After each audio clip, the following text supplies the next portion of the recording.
والسماء رفعها ووضع الميزان ألا تطغوا في الميزان وأقيموا الوزن بالقسط ولا تخسروا الميزان والأرض وضعها للأنام فيها فاكهة والنخل ذات الأكمام والحب ذو العصف والريحان فبأي آلاء ربكما تكذبان وسلم طوبى لمن وجد في صحيفته استغفارا كثيرا. محترم و مکرم صدر اجلاس،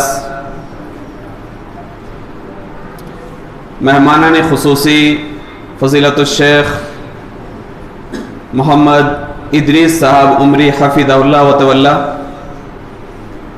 اور تمام ہی معزز و محترم علماء اکرام، الحمدللہ بہت ساری باتیں شیخ محترم نے اخلاق حسنہ کے تعلق سے کی. پھر اس کے بعد ابھی جو آپ تقریر سماعت فرما رہے تھے، دنیا کی حقیقت اور آخرت میں کیا ہوگا، مومن اور کافر کا مسئلہ کیا ہے، ان ساری چیزوں کے بارے میں شیخ محترم نے بہت تفصیل سے جو ہے بیان فرمایا. البتہ حکم ملا ہے تو کچھ باتیں انشاءاللہ میں بھی آپ کے سامنے رکھوں گا. قرآن کریم کی آیت آپ کے سامنے پڑھی گئی. اللہ رب العزت نے فرمایا وَالَّذِينَ إِذَا فَعَلُوا فَاحِشَةً أَوْ ظَلَمُوا أَنفُسَهُمْ. کچھ بندے ایسے ہیں جن سے گناہ کا کام ہو جاتا ہے، نافرمانی ہو جاتی ہے، بغاوت ہو جاتی ہے، یا اپنے نفسوں کے اوپر ظلم کر بیٹھتے ہیں. ذکر اللہ، اس کے بعد کیا ہوتا ہے؟ اللہ کو یاد کرتے ہیں، اللہ کی یاد آتی ہے، اور پھر اس کے بعد جو گناہ، جو نافرمانیاں، جو خطائیں ہوئی ہوتی ہیں، اللہ سے معافی مانگنے لگتے ہیں، اللہ کے سامنے رونے اور گڑ گڑانے لگتے ہیں، استغفار کرنے لگتے ہیں. اللہ رب العالمین بندوں کی حالت کو دیکھ کر معاف کر دیتا ہے. تقریباً اسی سے ملتی جلتی ایک دوسری آیت جو سورۃ النساء کی ہے، وَمَنْ يَعْمَلْ سُوءًا أَوْ يَظْلِمْ نَفْسَهُ.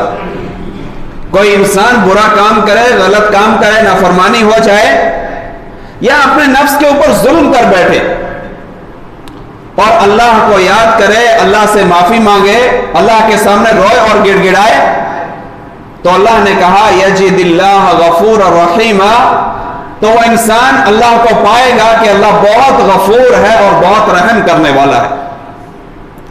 بظاہر یہ دونوں آیتیں، اس کا جو مفہوم ہے وہ کیا ہے؟ ایک انسان گناہ کرتا ہے، غلطی ہوتی ہے، خطا ہوتی ہے، اور اس کے بعد جب اللہ سے اپنی لو لگاتا ہے، معافی مانگتا ہے، ہاتھوں کو پھیلاتا ہے، اپنی جھولی کو اللہ کے سامنے پھیلاتا ہے، تو اللہ اسے معاف کر دیتا ہے، اللہ اسے درگزر کر دیتا ہے. اللہ کے نبی جناب محمد اکرم صلی اللہ علیہ وسلم کون تھے؟ ایک سوالیہ نشان. آپ کا مقام کیا تھا؟ آپ کا مرتبہ کیا تھا؟ اگر غور کیا جائے، مطالعہ کیا جائے تو معلوم کیا ہوتا ہے؟ اللہ کے نبی صلی اللہ علیہ وسلم اس دنیا کے سب سے عظیم انسان، سب سے متقی انسان، پرہیزگار آپ، قرآن کی تلاوت کرنے والے آپ، رات رات بھر جاگ کر تہجد پڑھنے والے. حدیثوں کے اندر کیا آتا ہے؟ آپ کے پاؤں کے اوپر ورم آ جاتا، آپ کے پاؤں سوج جایا کرتے تھے، اتنی رات میں اٹھ کر نفل نماز پڑھا کرتے تھے. مطلب متقی بھی، پرہیزگار بھی، صوم و صلاۃ کے پابند بھی، قرآن کی تلاوت کرنے والے بھی، دوسروں کا بوجھ اٹھانے والے بھی، دوسروں کا ساتھ دینے والے بھی. ساری چیزیں ہونے کے باوجود کیا آتا ہے حدیث کے اندر؟ اللہ کے نبی بعض دفعہ 70 مرتبہ یا 70 مرتبہ سے زیادہ توبہ و استغفار کرتے، کبھی 100 مرتبہ یا 100 مرتبہ سے زیادہ توبہ و استغفار کرتے۔ اور اگر عبداللہ بن عمر رضی اللہ عنہ کی روایت کو پڑھا جائے، اس پر غور سے مطالعہ کیا جائے، تو معلوم یہ ہوتا ہے کہ اللہ کے نبی صلی اللہ علیہ وسلم ایک ایک مجلس کے اندر، آج ہماری مجلس جمی ہے، کتنی دیر کی ہے؟ عصر سے لے کر عشاء تک، کتنا لمبا وقت ہے؟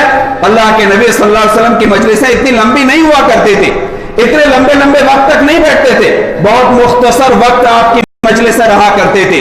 عبداللہ بن عمر رضی اللہ عنہ کہتے ہیں ایک ایک مجلس کے اندر اللہ کے نبی صلی اللہ علیہ وسلم 100 مرتبہ یہ الفاظ پڑھا کرتے تھے، رب اغفر وتب علی انک انت التواب الرحیم۔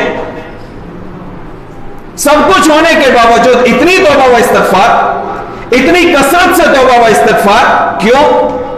یہ واقع یا یہ باتیں، یہ حدیثیں ہمیں یہ بتاتی ہیں کہ ایک انسان کو کتنا توبہ و استغفار کرنا چاہیے۔ دو باتیں معلوم ہوتی ہیں ان واقعات سے۔ پہلی بات یہ کہ اللہ کے نبی صلی اللہ علیہ وسلم کا مقام اور مرتبہ اتنا اونچا ہونے کے باوجود، متقی پرہیزگار ہونے کے باوجود، جب اللہ کے نبی اتنی توبہ و استغفار کرتے تھے تو آج ہم جیسے انسان کو جو گناہوں کے اندر ڈوبا ہوا ہے، ہمیں کتنی توبہ و استغفار کرنی چاہیے۔ پہلی یہ باتیں معلوم ہوتی۔ اور دوسری بات جو معلوم ہوتی ہے وہ کیا ہے؟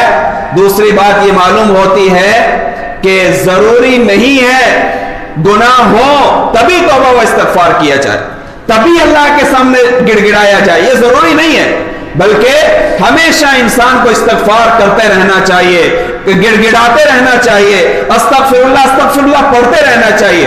اس کی مثال میں آپ کو دیتا ہوں۔ مثال کے طور پر آپ سمجھ لیجئے کسی انسان نے کوئی بڑا گناہ کیا، کوئی بڑی غلطی ہو گئی، انسان کو معلوم ہے انسان توبہ کر سکتا ہے، شرک ہو گیا یا اسی طرح چوری ہو گئی، کوئی بڑا گناہ ہو گیا، انسان کو پتا چلے گا میں نے گناہ کیا، انسان توبہ و استغفار کر سکتا ہے۔ لیکن بعض دفعہ ہماری زندگی کے اندر روزمرہ کے معمولات میں اٹھتے بیٹھتے چلتے پھرتے، دکان میں ہو، کاروبار میں ہو، گھر میں ہو، لا علمی میں ہم سے بہت سارے گناہ ہو جاتے ہیں، بہت ساری خطائیں ہو جاتی ہیں، بہت ساری غلطیاں ہو جاتی ہیں۔ اگر ہم استغفار کرتے رہیں گے، اللہ کو یاد کرتے رہیں گے، تو وہ گناہ جو لا علمی میں ہو گئے، جس کا ہمیں شعور نہیں تھا، جس کے بارے میں ہمیں پتہ نہیں تھا، جن گناہوں کے بارے میں ہمیں پتہ بھی نہیں چلا، اگر ہم استغفار کرتے رہیں گے تو ہمارے وہ گناہ بھی معاف ہو جائیں گے۔ حدیث پڑھی گئی، اللہ کے نبی نے فرمایا طوبی لمن وجد فی صحیفته استغفارا کثیرا، ابن ماجہ کی روایت ہے۔ خوشخبری ہے اس انسان کے لیے جس کے نامہ اعمال میں بروز قیامت سب سے زیادہ استغفار کی نیکیاں ہوں گی، سب سے زیادہ استغفار کی نیکیاں ہوں گی۔ ایک صفحہ پلٹا، وہاں بھی استغفر اللہ استغفر لکھا، دوسرا صفحہ پلٹا، اس میں بھی استغفر اللہ استغفر لکھا، یعنی نیکیاں ہوں گی، نماز کی نیکیاں بھی ہیں، روزے کی بھی ہیں، تلاوت کی بھی ہیں، بہت ساری نیکیاں ہیں، اور لیکن ان ساری نیکیوں میں جس کی نیکیاں استغفار کی سب سے زیادہ ہوں گی وہ انسان خوش نصیب ہے۔ محترم حاضرین، بہت ساری باتیں اس تعلق سے کی جا سکتی ہیں۔ استغفار کیسے کرنا چاہیے، بہت لمبا موضوع ہے یہ۔ استغفار کیسے کرنا چاہیے، اس کے صیغے کیا ہونے چاہیے، اس کی دعائیں کیا ہونی چاہیے، 5 منٹ میں 2-4 منٹ میں بات اپنی ختم کروں گا۔ آپ ہمیشہ استغفر اللہ پڑھتے رہیں، ایک تو چیز یہ۔ دوسری، اللہم اغفر لی پڑھتے رہیں۔ تیسری چیز، ایک دعا بہت مختصر دعا ہے استغفار کا، بہت بہترین صیغہ، استغفر اللہ الذی لا الہ الا هو الحی القیوم واتوب الیہ۔ فضیلت کیا ہے؟